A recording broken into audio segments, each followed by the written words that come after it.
얼마 전에 어떤 분이 이런 문의를 주셨습니다. 목사님, 업무상 직장에서 거짓말을 많이 해야 합니다. 이럴 때마다 양심의 가책과 죄의식을 느낍니다. 직장을 계속 다니려면 어쩔 수 없이 거짓과 타협을 해야 하는데 저는 내세울 만한 이력도 없고 막상 다른 일에도 도전하기 힘든데 이럴 때는 어떻게 해야 합니까? 라며 상담을 요청하셨습니다. 여러분, 우리는 크리스천으로서 살아가면서 종종 세상에서 신앙과 삶이 충돌하는 일을 만나곤 합니다. 오래전에 어떤 한 분이 이런 말씀을 하신 적이 있습니다. 세상에서 말씀대로 살아가야 한다는 것은 알겠는데 이러다 잘못되면 내 토끼 같은 자식들, 여우 같은 마누라는 어떻게 합니까? 라고 말입니다. 여러분, 우리는 이렇듯 신앙과 현실의 삶이 충돌하는 상황을 만날 수 있습니다. 그렇다면 여러분, 우리가 살아가면서 이러한 일들을 만날 수가 있는데 이럴 때 하나님은 우리가 어떻게 하길 바라실까요? 이번 시간에는 이에 대해 함께 나누기 원합니다. 여러분, 우리는 신앙과 현실의 삶이 충돌하며 갈등할 때 하나님 이럴 때 어떻게 하길 바라시는지를 성경 말씀을 통해 찾아볼 수 있습니다. 성경은 말합니다. 내가 입을 열어 옳은 말을 할 때면 나의 속이 다 후련하다. 죄인들을 보고 마음속으로 부러워하지 말고 늘 주님을 경외하여 하라. 그러면 너의 미래가 밝아지고 너의 소망도 끊어지지 않는다. 여러분, 우리가 이 말씀을 통해 볼 수 있는 하나님의 뜻이 무엇입니까? 그것은 우리가 정직하며 옳은 말을 할 때 속이 후련해진다고 말씀하십니다. 또 이렇게 늘 주님을 경외한다면 우리의 미래가 밝을 것이고 소망도 끊어지지 않을 것이라고 말씀하십니다. 여러분, 우리가 살아가면서 신앙과 현실의 삶이 충돌할 때 하나님이 바라시는 것이 무엇이냐? 그것은 우리가 현실의 삶을 따르는 것이 아니라 하나님을 경외하며 신앙적인 것을 선택하길 원하신다는 것입니다. 그러나 여기에 문제가 하나 있습니다. 그것이 무엇이냐? 우리가 살아가면서 신앙적인 것을 선택해야 하는 것을 알고 있지만 막상 현실에서 이러한 상황을 만날 때 이로 인해 일어날 수 있는 현실적인 문제나 두려움 때문에 신앙적으로 결단하며 나가는 것이 쉽지 않다는 것입니다. 그래서 많은 분들이 현실의 문제로 세상과 타협하고 사는 경우가 많다는 것입니다. 이런 이유로 만약 말씀대로 살다가 잘못되면 내 토끼 같은 자식, 여우 같은 마누라는 누가 책임집니까? 라는 말도 나오는 것입니다. 그렇다면 여러분, 이럴 때 우리는 어떻게 해야 할까요? 우리는 여기서 한 신앙의 선배의 삶을 통해 신앙과 현실이 충돌할 때 우리가 어떻게 하는지를 배울 수가 있습니다. 또 이렇게 할 때 하나님이 어떻게 하시는지도 볼 수 있습니다. 그럼 여러분, 우리가 이러한 것을 배워야 할 신앙의 선배가 누구냐? 바로 요셉입니다. 여러분, 요셉은 우리가 알다시피 노예 삶에서 시작하여 가정총무가 되고 애굽의 총리가 된 사람입니다. 그런데 여러분, 우리가 이 요셉을 통해 꼭 배워야 할 것이 있습니다. 그것이 무엇이냐? 요셉은 하나님만 의지하며 신실하게 살아갑니다. 그런데 어느 날 요셉이 여주인으로부터 성적인 유혹을 받게 됩니다. 즉, 요셉의 삶에서 신앙과 현실이 충돌하는 일이 발생한 것입니다. 그러나 여러분이 이때 요셉이 이런 상황에서 어떻게 합니까?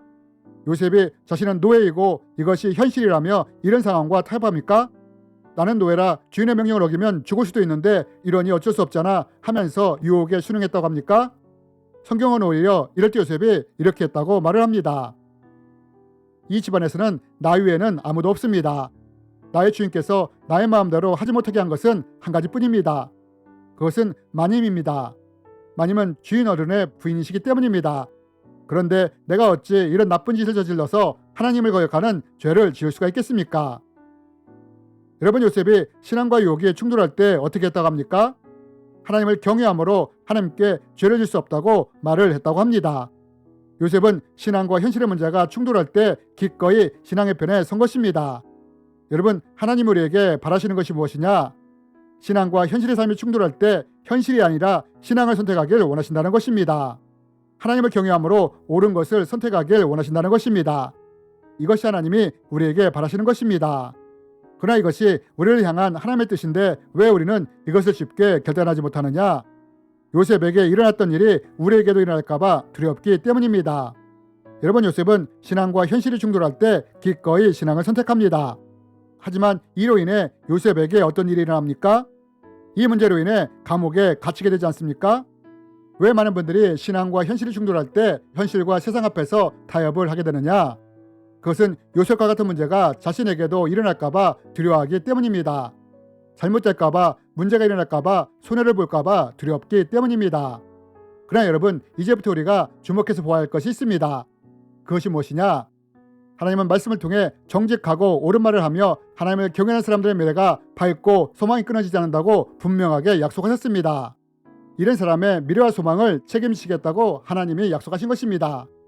그렇다면 여러분, 하나님이 이렇게 약속을 하셨는데 이 약속이 이루어지는 것을 우리는 어디에서 볼 수 있을까요? 우리는 이 또한 요셉의 삶을 통해서 이것을 볼 수 있습니다. 요셉은 신앙과 현실이 충돌할 때 하나님을 경외함으로 기꺼이 신앙을 선택합니다. 그리고 이로 인해 감옥에 갇히게 됩니다. 신앙을 따랐다가 오히려 상황이 나빠지고 악화된 것입니다. 그런데 여러분, 하나님이 이때 이런 요셉을 향해 어떤 일을 하기 시작하십니까? 하나님은 첫 번째로 감옥에 있는 요셉으로 하여금 간수장에게 은혜를 입게 하십니다. 두 번째로 하나님은 요셉을 도울 자를 감옥에 보내십니다. 술 맡은 관원장과 떡 맡은 관원장이 요셉이 있는 감옥으로 오게 되는데 결국 3년 후에 이 술 맡은 관원장을 통해 요셉이 바로왕 앞으로 가게 되지 않습니까? 요셉이 신앙적인 것을 택함으로 말미암아 문제가 생겼을 때 하나님은 이 문제를 해결하기 위해 이렇듯 도울 자를 붙이신 것입니다. 뿐만 아니라 세 번째로 하나님이 또 어떻게 하시느냐? 요셉에게 지혜를 부으셨다는 것입니다. 하나님이 지혜를 부어 요셉을 꿈꾸는 자에게서 꿈을 해석하는 자로 바꾸셨다는 것입니다. 결국 요셉은 이 꿈을 해석하는 지혜를 통해 바로의 꿈을 해석하게 되었고 애굽의 제2인자인 총리까지 되지 않았습니까? 여러분, 하나님은 정직하고 옳은 말을 하며 하나님을 경외하는 그 사람의 미래와 소망을 이렇게 책임지시고 인도하신다는 것입니다. 이뿐 아니라 우리는 이와 동일한 것을 다니엘서를 통해서도 볼 수 있지 않습니까? 다니엘이 마음의 결단을 하고 자신을 하나님 앞에서 거룩하게 지키고자 애를 썼을 때 하나님이 이런 다니엘을 결국 사람들 앞에서 높이시지 않았습니까? 여러분, 오래전에 한 직장에서 회계 일을 담당하던 성도님이 이렇게 물은 적이 있습니다. 목사님, 회사에서 사장님이 이중장부를 만들라고 합니다. 이럴 때 제가 어떻게 해야 합니까? 라고 말입니다. 저는 이때 우리를 향한 하나님의 뜻이 무엇인지에 대해 말씀을 드렸습니다. 그러자 그 자매님은 결단을 했습니다. 직장에서 잘리더라도 하나님을 경외하는 것을 선택하겠다고 말입니다. 그러나 몇 주가 지난 후에 어떤 일이 일어나느냐? 오히려 사장님이 자신에게 더 중요한 일을 맡기기 시작했다고 했습니다. 사장님이 너라면 믿을만 하겠다라고 하면서 말입니다. 여러분, 우리는 신앙과 현실의 삶이 충돌하며 갈등할 때 신앙적인 것을 선택하면 이로 인해 문제가 생기지 않을까, 잘못되지 않을까 하는 두려움이 있습니다. 그러나 사실 우리가 정직하고 옳게 행한다면 대부분은 문제가 생기지 않습니다. 오히려 이로 인해 더 잘 되는 경우가 많습니다. 왜요? 왜냐하면 불신자나 세상 사람들조차도 함께 일할 때는 믿고 신뢰할 만한 사람을 찾기 때문입니다. 그래서 우리가 정직하고 옳게 행할 때 결국 세상 사람들에게도 신뢰를 받는 경우가 더 많은 것입니다. 하지만 가끔씩은 우리가 우려했던 문제가 일어날 수도 있습니다. 그러나 만약 우리가 하나님을 경외함으로 옳은 것을 선택해 나간다면 하나님은 이런 사람의 미래와 소망을 반드시 책임지신다는 것을 기억했으면 좋겠습니다. 요셉처럼 말입니다. 저는 앞에서 한 분의 사례에 대해 말씀을 드렸습니다. 업무상 거짓말을 해야 하고 이로 인해 양심의 가책과 죄의식이 있다고 말입니다. 이것이 잘못된 것임을 알지만 막상 이 직장을 떠나게 되면 내놓을 이력도 없고 다른 것에 도전하는 것에도 두려움이 있다고 말입니다. 그렇다면 여러분, 이럴 때 우리는 어떻게 할까요? 여러분, 우리가 만약 이런 상황이라면 어떻게 하면 되느냐? 먼저 하나님께 나아가 기도하는 것입니다. 하나님, 저는 옳지 않은 거짓말을 하고 싶지 않습니다. 그런데 저에게는 내놓을 만한 이력도 없고 막상 다른 일에 도전하는 것도 쉽지가 않습니다. 그러니 하나님, 제가 거짓말과 옳지 않은 일을 하지 않아도 되도록 저의 상황을 바꿔주십시오 라고 기도하는 것입니다. 여러분, 왜 하나님이 요셉과 다니엘을 책임지셨습니까?